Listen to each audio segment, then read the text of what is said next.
Kukurudu. Kukurudu.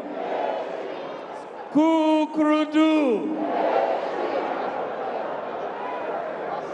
National Chairman, His Excellency the President of the Republic, Nana Addo Dankwa Akufo-Addo, our former President, His Excellency John Agyekum Kufuor, Second Lady, Chief of Staff, members of the Council of State, Ministers of State, members of Parliament, National Council, Chairman and members of the Council of Elders, members of the Diplomatic Corps, regional, constituency, and polling station executives, MMDCs, invited guests, fellow Kukurudites, the press, ladies and gentlemen.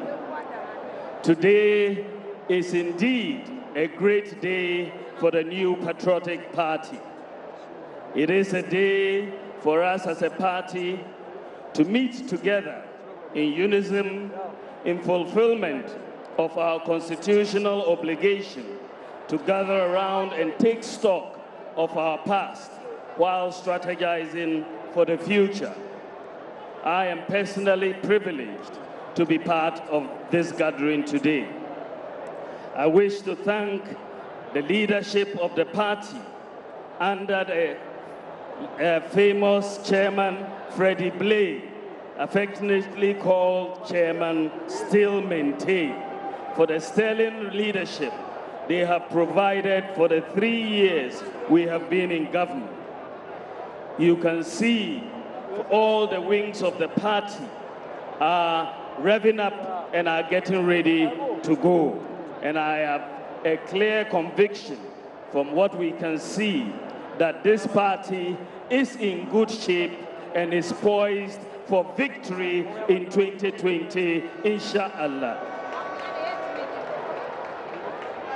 Mr. Chairman, I would like us to take a little retrospective because we have been here before. You will all remember that when President John Agyekum Kufuor took over the reins of government in 2000, he was handed a HIPIC economy, an economy that could not pay its bills.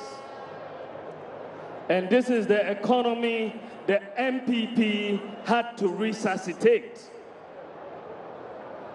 After 8 years of good, solid, and I say competent economic management under the leadership of President Kufuor, Ghana's growth trajectory moved from a low to a high growth. We moved from an HIPIC economy to an emerging market economy with frontier status.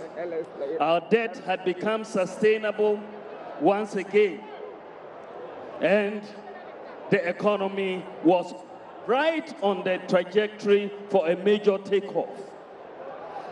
This is when the NDC came in 2008 to make a case that they should be given the reins of government. In the 2008 campaign, I referred to the story of a mason who, in the middle of a construction of a house, who didn't understand the plan which was being built for this house, wanted this house to be given to him to construct. And I said, this will result in disaster because the mason didn't understand the plan and didn't have the competence to execute the plan. Well, the NDC won the election in 2008. And after 8 years in office, because they did not understand the plan, we have Growth in agriculture was declining. Growth in industry was negative. Interest rates were very high. The banking system was weak. Unemployment was rising. National health insurance had returned to cash and carry. And the healthcare emergency system was collapsing. We had 4 years of doomsday. Average annual increase of electricity prices was 45% every year, averagely under the NDC. People could not afford school fees for their children. Our finances, after 8 years of management, were in such a precarious state that we had to go back to the IMF. Taxes were imposed on everything, including condoms and cutlasses. There was a freeze on public recruitment. Teacher training allowances were abolished. Nursing training allowances were abolished. This is a result of giving the job to a mason who doesn't understand the plan or who doesn't have the competence to execute the plan.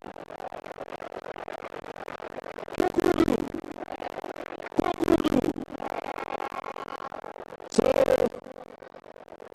the people of Ghana listen to the NPP and Nana Dankwa Akufo-Addo and handed over the reins of government to us after the 2016 general election. We told the people of Ghana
gentlemen, we have restored economic growth to this country.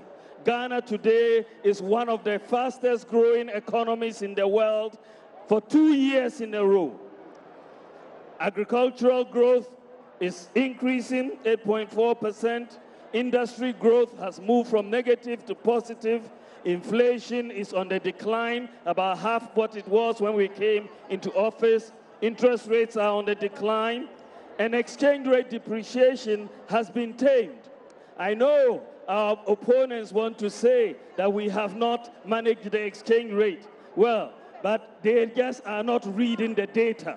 If you look at the data, you will know that the government of Nana Addo Dankwa Akufo-Addo, when you look at the annual average depreciation of the cedi, since 1992, our government is the second best performing. The first is the government of President J. Kufuor during 2005 to 2008.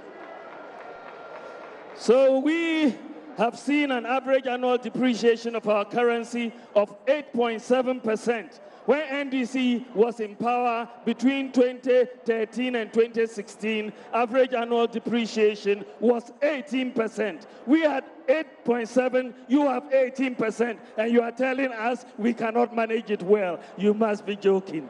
You must be joking.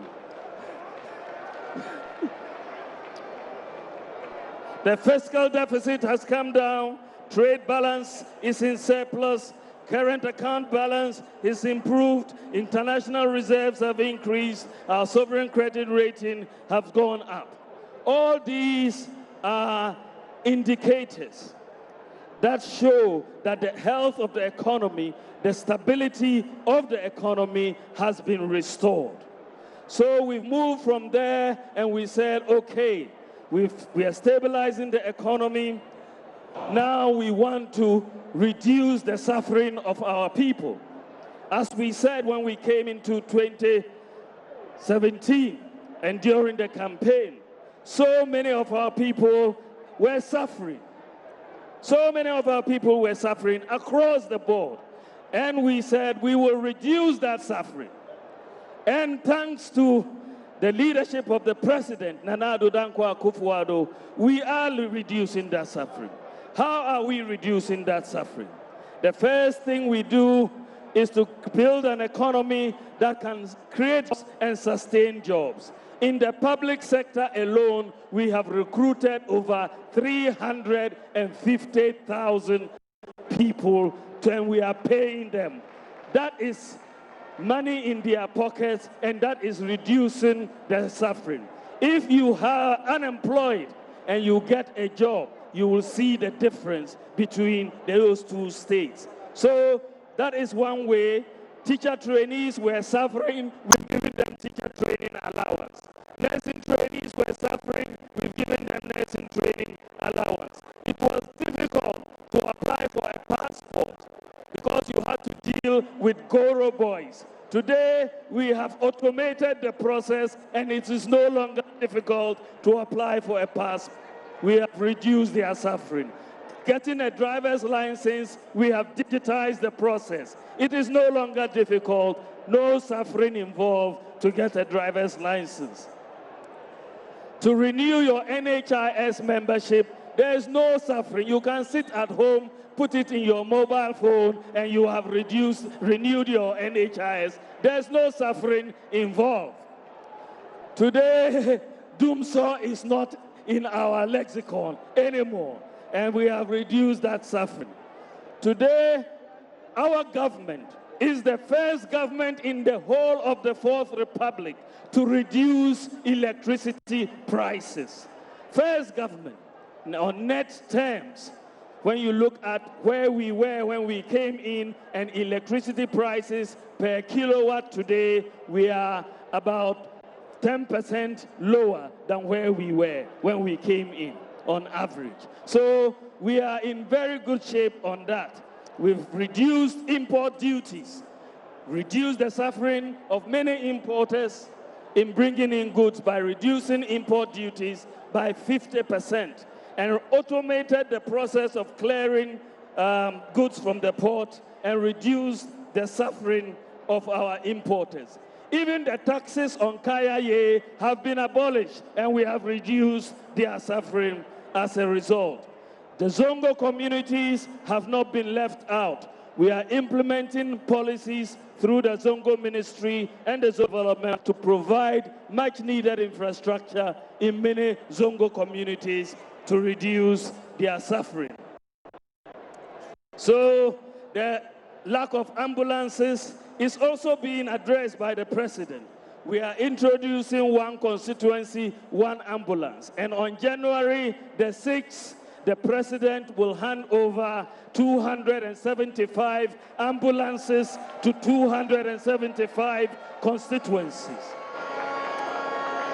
And ladies and gentlemen, I'd like you to know that we are not just going to release the ambulances. We are going to manage them digitally. This will be the first national ambulance service that is going to do digital management of all the ambulances. We are going to track each ambulance so we will know, sitting in Accra, where each ambulance is in the country, where each ambulance is, and then we will follow the maintenance of the ambulances and make sure. And what, ladies and gentlemen, has also happened within just the last week is that the work that is ongoing to integrate the emergency number, the 112 emergency. If you are calling police or ambulance or fire service, you call 112. We brought that number when we came into office, 112. We have now completed the work to integrate this 112 number with our digital postal address system. And that means that when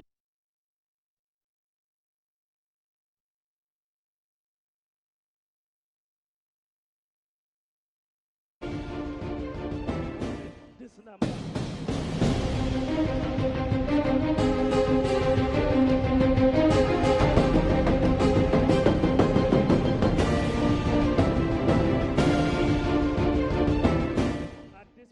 number, and they will come and get it. Ghana is one of the few countries now in the world with this technology in place. So, Mr. President, we've reduced suffering. We've reduced the suffering of a lot of parents by doubling the capitation grant. We are absorbing the WACC registration fees, and we are absorbing the fees for postgraduate medical training. And we have also restored research allowances to our people. We are relieving the pain of sickle cell sufferers through the introduction of a drug like hydroxyurea.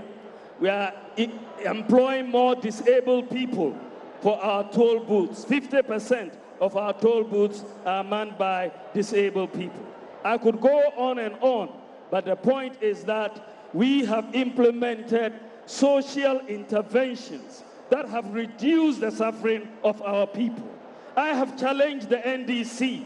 They should give us one Bakupe in their 8 years. 8 years of government. They should give us one social intervention they implemented to reduce the suffering of our people. They have not been able to, but they are supposed to be the Social Democratic Party. So we have fulfilled our promises. We've stabilized the economy. We have reduced suffering. We haven't eliminated suffering. We will still continue to do more. We haven't eliminated it, but we can say that under the leadership of Nana Addo Dankwa Akufo-Addo, we have kept to our promises and implemented policies to reduce the suffering of our people. The third element of what we have promised the people is to transform the economy. And we have been embarked on this. The basic pillars of this transformation are in agriculture, industry, digitization, and infrastructure. The Planting for Food and Jobs program has been a major success. As has been said, today many staples, maize, cassava, plantain, we are not importing anymore because the policy has worked. And we hope, by the grace of God, in a few years, we will no longer import rice or chicken. And that is where we are going with this. So agriculture as a main pillar has been very important. And what I want you to know is that we came into government with a plan. In fact, Mr. President, I went back to our notes in 2015 to review the things we said we wanted to do in 2015. And I'm telling you, what we are doing are those things that the President said we should do way back in 2015. in which case we'll score the multiple scores instead of the one that Imani will be scoring for each promise fulfilled. And so right from then, the president again touched on that issue. Then we've had the vice president now go a step further to say that the data will be provided. So it's one data that we look forward to getting access to see how government in itself understands what it's been able to do. But the trend analysis is very interesting. If you pick the electricity, I think for that one, to be fair, if we even pick the recent history, we can know for a fact that we had a period where every now and then we had electricity tariffs going up. Then they took over power and they reduced it in the very first year. And so that is something that we can all speak to. But then the problem with the trend analysis that we can see. So sorry, Blake, from my colleagues on the ground say Dr. Bawumia is back speaking now. Let's go back there live to the Trade Fair Center. Increase the amount of land under double the amount of land that Ghana has under irrigation. We are also in the process of industrializing, because you need agriculture and you need industry to move. And this is why one district, one factory came up as an idea. And we are implementing this one district, one factory. Many factories have been set up, and we will continue this process of setting up one district, one factory. Next year, Ghana will see the first mass production of cars within Ghana here since we got into the Fourth Republic. The automotive industry is going to take shape, and starting next year, thanks to the work that the Minister for Trade is doing and in pushing the President's agenda on industrialization, we will see. And by the grace of God, next year, we will see the bauxite refinery, also a sword cut in Ghana for the establishment of a bauxite refinery to begin the process of integration of the bauxite and aluminium industry.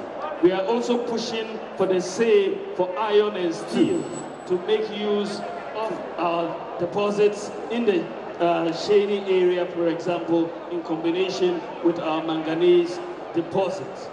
We are also going to establish a fertilizer plant, and that is also one of the policies that the Ministry of Agric is pushing with the support of the President. So much is happening on the industrialization front to complement the agricultural front. We are digitizing the economy everywhere we are moving. National ID, digital address, mobile money interoperability, and the Minister of Finance is leading this process of automation, because once you automate, that's the best way you are going to deal with corruption. And next year, the Ministry of Finance is going to launch a government website called Ghana.gov. And pretty much all you need from different ministries, all you will need is to go online, pay online, and you will get your service. We want to make sure that the human interface is limited, and that is going to reduce corruption and improve efficiency. So we've gone paperless in the ports, DVLA, and we are going paperless in the hospitals as well. That the next phase of our work in transforming the economy is infrastructure. As you already know, the President has declared next year as the year of roads, and we are going to see major road construction. It is starting across the country, a revival of our railways, water and sanitation, schools, and so on. In fact, we've been putting together the data on what we have done in the area of infrastructure in the last 3 years across every district. This is the first time we've put together that data, and we'll make it publicly available to you. But I can tell you, without any doubt in my mind, that when you look at this data, you will know that there is no government in this Fourth Republic, in its first term of office, that has done as much infrastructure in this country as the government of Nana Addo Dankwa Akufo-Addo. No government. No government. Our first term. So we will show you what we have done in our first term. The NDC can come and show us what they did in their first term. Right? When you look at our first term, no government has done as much. No government. We have the data to support it. So if they have alternative data, they should bring their own data and we'll see. It's the best performance as far as infrastructure is concerned. So, my dear brothers and sisters, the message is clear. We came in and we have performed much, much better. Across the board, there is still more to do, but when you look at many areas, we have performed better. You look at agriculture, we have performed better. You go to industry, we have performed better. Inflation, we have performed better. Exchange rate depreciation, we have performed better. Rate of debt accumulation, we have performed better. The trade balance, we have performed better. Free senior high school. I can go on and on and on. I have almost over 80 points I could mention, but I hope you all get the point. There is no doubt that the mason that came to build a house was an incompetent mason. You have a new mason that is building the house. Let's let him go for 4 more years for Nana Adodankwa Akufo-Addo. We have performed better. Thank you very much. God bless you. God bless our homeland Ghana. You can do better by standing on your feet. Let's all stand on our feet. We have performed better. Choboy! We are the new patriotic party. We are the new patriotic party. The elephants are winning same. Oh, we have won to free Ghana. The elephants are winning same. We have won to free Ghana.